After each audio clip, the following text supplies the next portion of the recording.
Good afternoon, and thank you all for being here today. I'm thrilled to be joined by the chair of our Children's National Board of Directors, Horacio Rosansky. And I just want to tell a little story.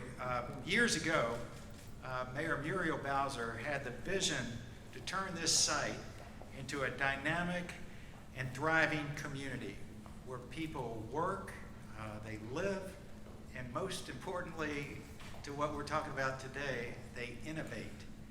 We're so pleased and thrilled that today we can demonstrate that that vision has become a reality. Thank you, Mayor Bowser. And I'm thrilled to show this campus alongside Melinda Richter, my partner, and Sally Elaine, another partner from Johnson & Johnson J-Labs, Johnson & Johnson Innovation. And also Dr. Mike Friedlander, a dean from Virginia Tech, who's just been a wonderful partner in the development of this campus. This is just the beginning. What we're seeing today is just the beginning. We have plans for a second phase of development and even a third phase of this campus because we see what it can become. And that would bring the square footage of the research and innovation here, and it's focused on children, let's not forget that, to more than 1.1 million square feet of research space. There's nothing quite like that. And today we're also excited to announce that the National Institutes of Health have awarded a $6.7 million construction grant, and these things are really rare, to Children's National Research Innovation Center campus. This construction grant will be the beginning of our development of phase 2, and it's confirmation that we are on the right path, that we're building something very special for children's health. And it's not only important for Washington, D.C., it's important for our region, and it's important for our nation. We look forward to partnering with the mayor and with Chairman Phil Mendelson, who has been another steadfast champion of what we're doing here to advance this model of economic growth. And we look forward to speaking with potential new partners to join us who want to advance discoveries for children and their families and their health.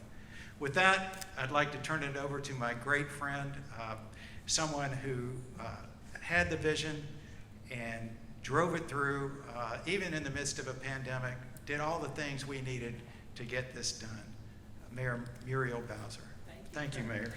Thank you.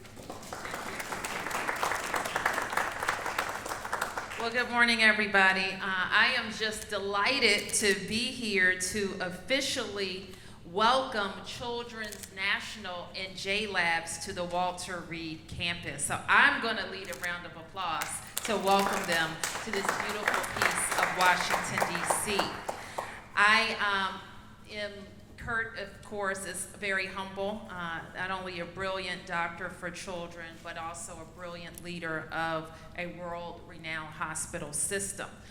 But he never stops thinking about the future and what role Children's National will play in ending rare diseases, in curing cancer, in developing the talent and the businesses that will do that, but also providing primary care to children right here at the Walter Reed campus. So please give a big round of applause to Children's, Kurt Newman, the board of directors, and all of the staff who have been working tirelessly through this pandemic and every day. And it is true, I've been around for Walter Reed for a long time, Kurt, but I have to give the credit to the people of Ward 4 and the communities that surround this. When approached with the idea of a BRAC, which can be disruptive and certainly disrupt the personality of this campus for more than 100 years, it served our wounded warriors. It was we, the community, were proud of that legacy, but also embraced the possibility of a redeveloped Walter Reed. So for countless meetings and hours and months and years, This community worked hand in hand with DC government, with elected officials, with Army officials, with all kinds of federal government officials, zoning officials, historic preservation officials. You get where I'm going? It can be complicated. But it's going to be so worth it. So as we stand here with one of our pioneering ventures, Children's National and J-Labs, that are going to bring jobs and innovation to this campus, we know how worth it was. Dr. Newman also deserves a lot of credit because he joined us, Phil and I, with the two governors in the region on one of our economic trade missions. And our DMPED, and I want to recognize Deputy Mayor Falchicchio, we have been focused throughout my tenure on our business community partnering with major cities around the world on business opportunities. One such trip was to Toronto, where we visited a J-Labs at Kurt's insistence. We spent the day at the facility. We saw what it could mean in Washington, D.C. We embraced our proximity to the NIH, the FDA, and all of the major federal regulators that impact the businesses that will locate here.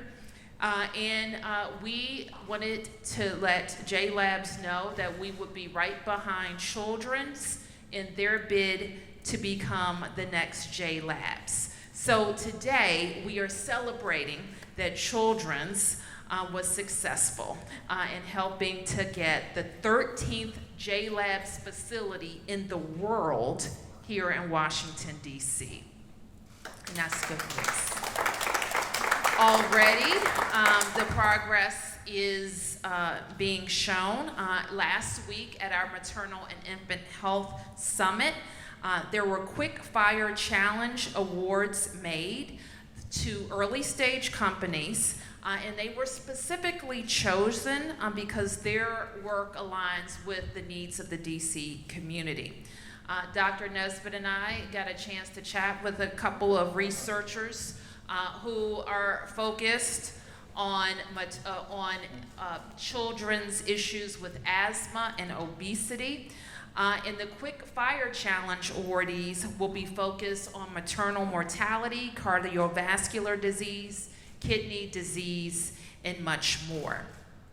We know the importance of having primary care for children where families need it.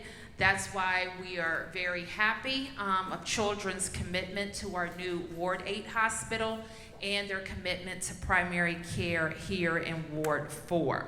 So there's obviously a lot happening here at Walter Reed. I know that the chairman and I will be back for many more groundbreakings. I am personally very proud to see that this redevelopment will allow us to build a healthier and more equitable Washington, D.C. with great housing, amenities, and jobs, just like we promised.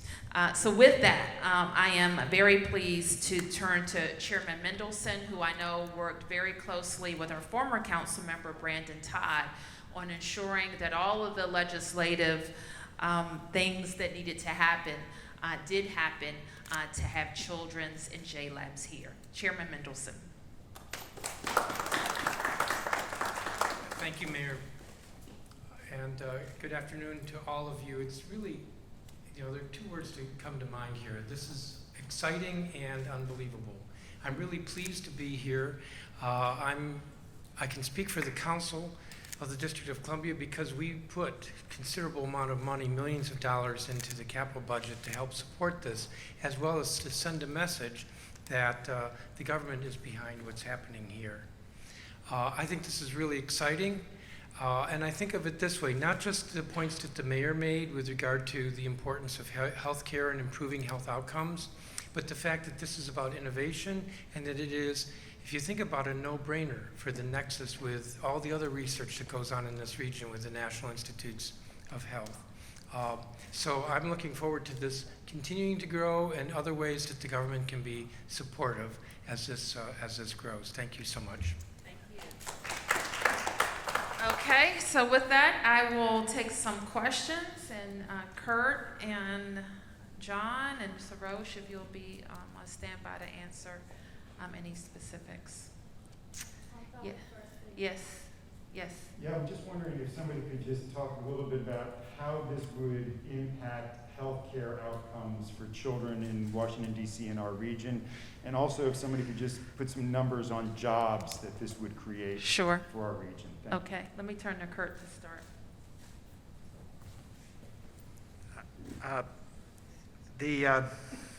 It's a terrific question, and it was part of our thinking and vision. As a children's hospital and health system, we're focused on those outcomes. And what we saw across the country and around the world, that there wasn't enough focus on pediatric innovation, on pediatric research. And so because that's the theme of this campus, there's not another J-Labs that's focused on children, for example.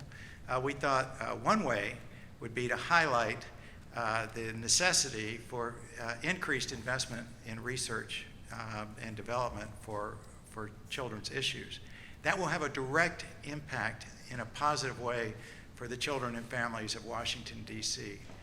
For example, our genetics research here is focused on improving outcomes for asthma and obesity. We know that those numbers are way too high in Washington, D.C. and in this region.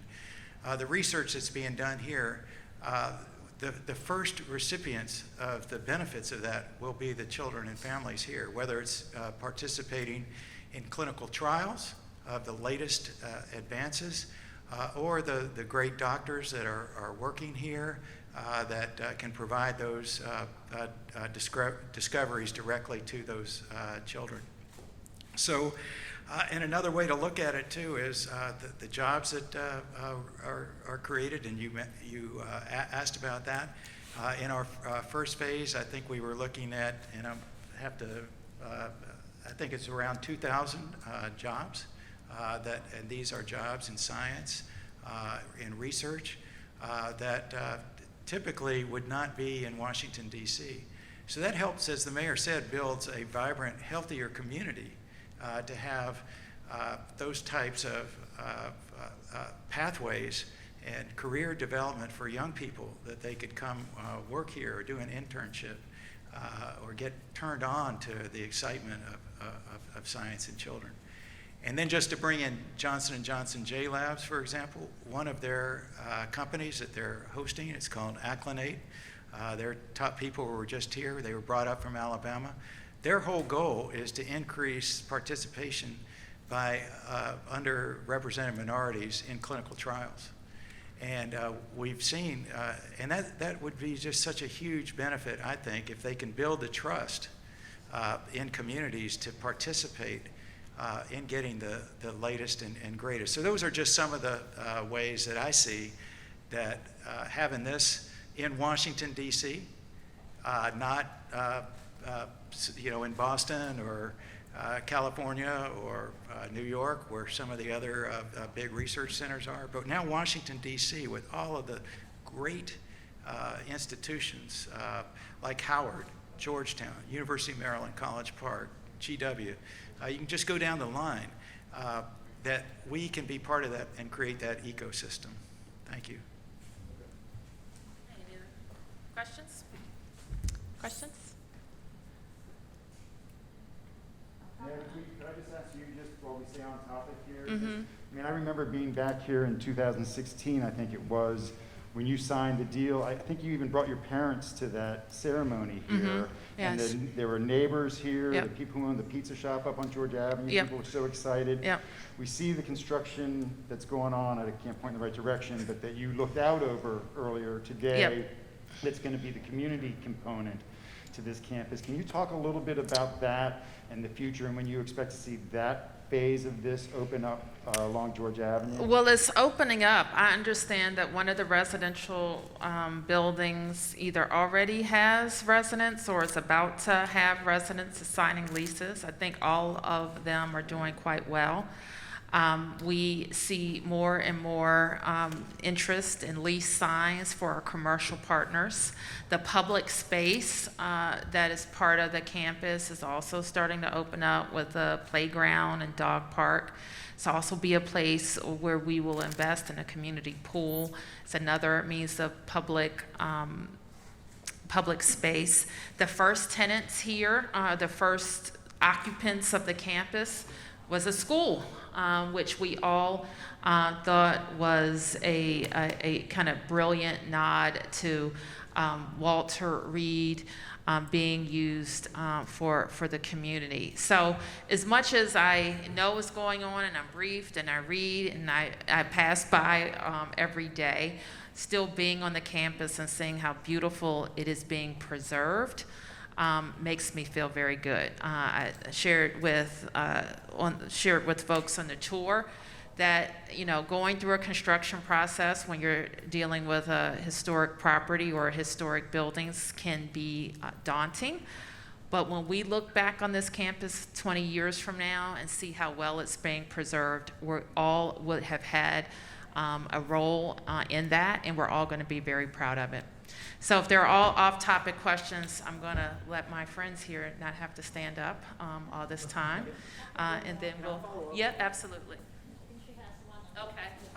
So again, an important question, because if you built a research, tried to build a research and innovation center in a desert where there wasn't a lot of interesting things to do or live or a vibrant community, it would fail. And there's multiple examples across the country where people have not gotten the concept that you need that kind of ecosystem where there's interesting places to live, eat, play, and so forth. And Washington, D.C. is just the ultimate for all of that. So to have, for us to have our research and innovation campus embraced around all of the things that the mayor talked about, a community that's really supportive, new facilities, new places to live. You can just feel how that's going to take off, because young people, the scientists, the innovators, they want to live in this kind of scenario. They don't want to live out on a, somewhere out in the middle of interstate highway where there's nothing around. And that's what really promotes science and scientific breakthrough, to have that talent and attract that talent. And what better place than Washington, D.C.? Hey, Mayor, I was just wondering, you got to go up there, talk to researchers and things about exactly what they're working on. Was there anything that they told you about that got you particularly excited or that stood out to you the most?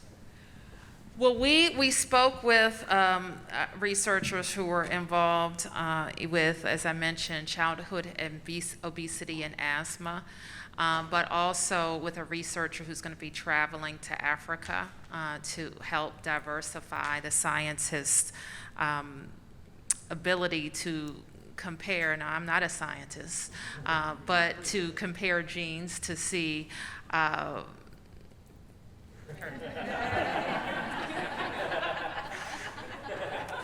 I'm not a scientist either. I'm a surgeon, and maybe Dr. Nesbitt will help us. But the idea is to be sure that when we're studying diseases like asthma and obesity, we're not just looking at a narrow slice of a population where all of the genetics was done on let's say white Caucasians. That's where all the samples came from.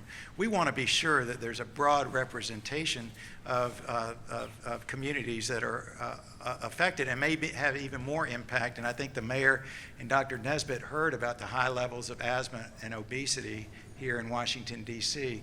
So we want to make sure that that research favors them and is applied more broadly. So that's what we were talking about. You got it. You got it. That was it. All right. Thank you, everybody. And I'll stick around for any other questions. Thank you.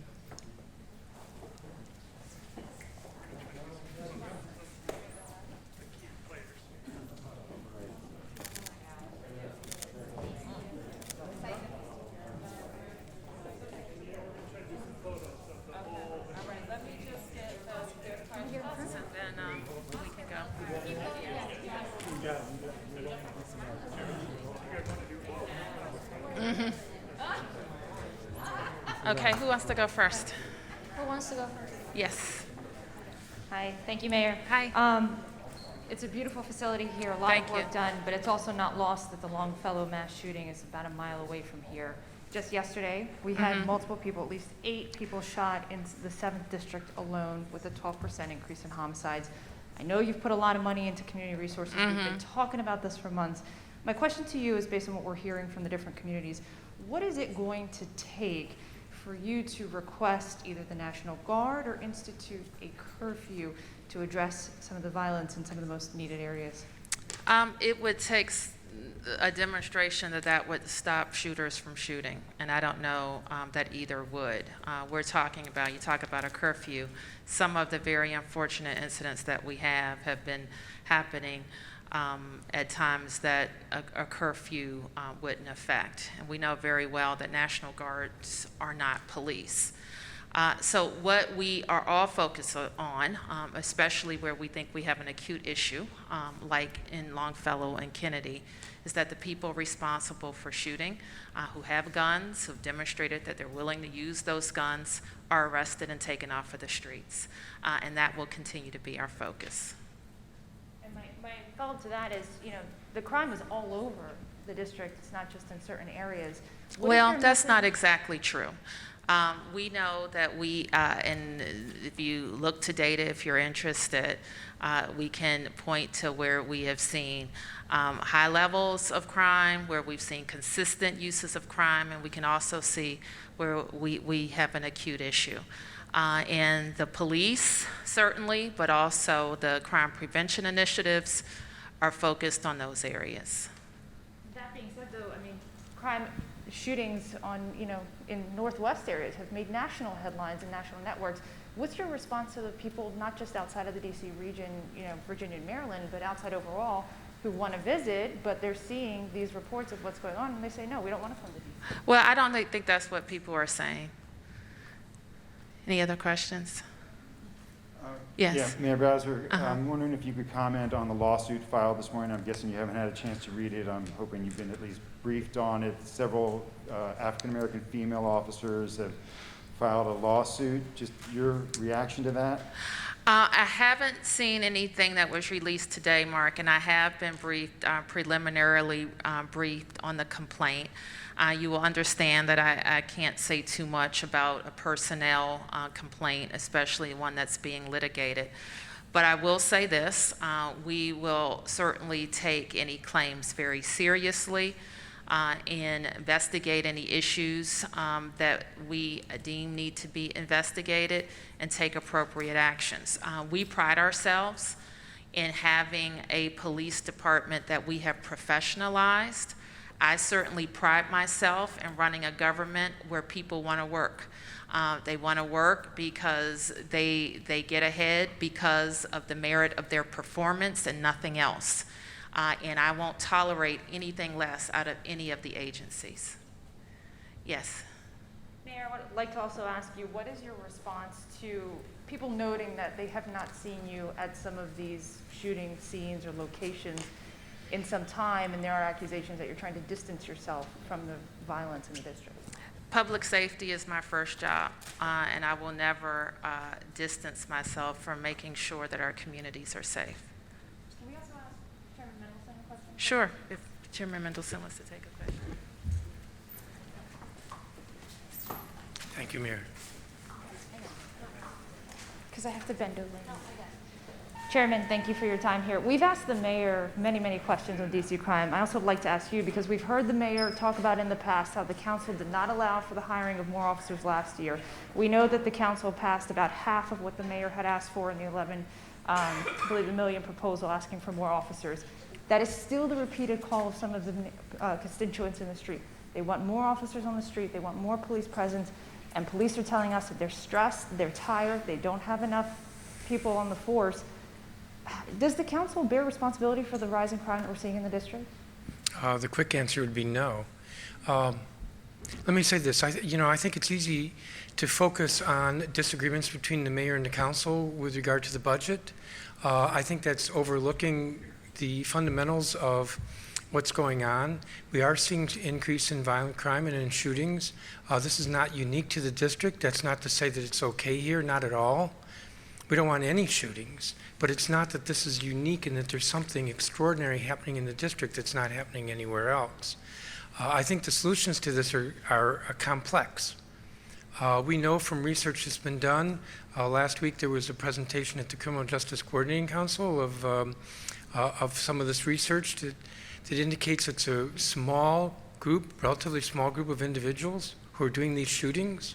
And in my mind, that means that we need to focus our policing on those individuals through a variety of strategies. And I said policing, but also, you know, the mayor and the council have both put a lot of money into alternatives to policing, as violent interruption, or violence interrupters, and cure the violence, those strategies. And it's going to take multiple strategies, in my view, focused on these individuals, because it is a relatively small number, to turn the corner on this. I would add this as well, and that is the mayor did ask for increase in funding for police. The council didn't go all the way, but the budget for the police and the size of the police force will be growing over the next year. But this is not something that happens instantly. So even if the council were to vote tomorrow, or the mayor were to say tomorrow that we wanted another 100, 200 police officers, it takes time to hire them. So I get that that's an easy way to look at dealing with crime and violence. We need to be smart about how we're policing and with alternatives that focus on these individuals.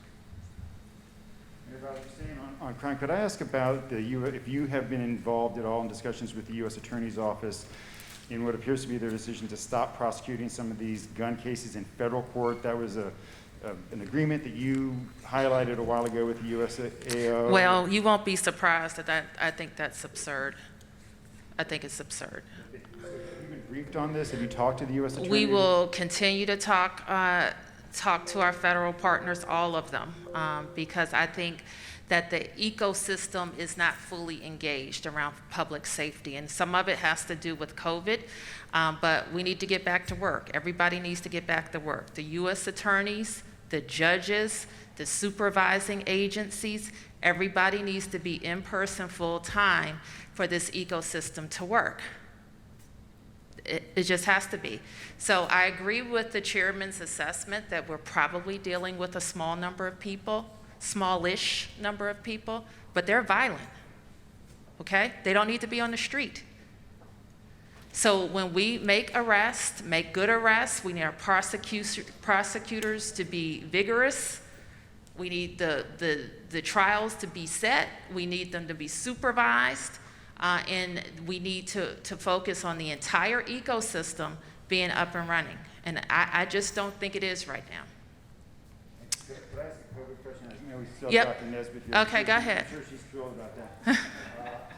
I'm wondering, Dr. Nesbitt, if you could clarify your position, the guidance on siblings quarantining in DC public schools, when that will go into effect. I know there was a letter that I guess went out saying that there would be a change there. Can you just give us put some meat on the bones of that for us? I'm confused by the original question, so I'm confused by your question.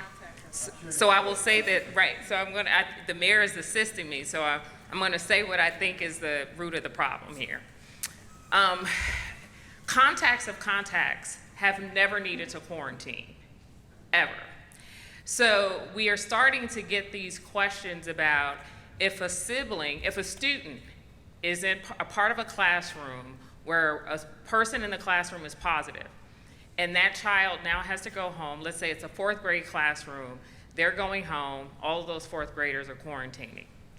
Does a 2nd grade sibling of a 4th grader in that classroom who is not positive need to quarantine?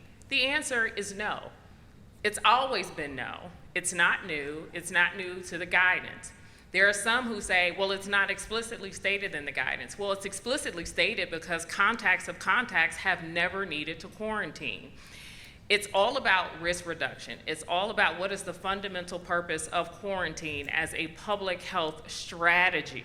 So for people who want to suggest that siblings should have to stay home if their sibling is staying home, they haven't yet grasped the purpose of quarantine. You only quarantine if you have been exposed to someone who is positive for a disease. This is not unique to COVID. So siblings do not have to stay home just because their sibling is staying home under a quarantine. Now, a sibling of a positive case should stay home. They're not staying home because they all go to the same school. They're staying home because they're a household contact. And those are the important things that need to be distinguished. So answer the call when a contact tracer calls you, whether it's a contact tracer from DCPS, a contact tracer from OSSI, a contact tracer from DPR, or a contact tracer from DC Health, and they'll help you sort this out.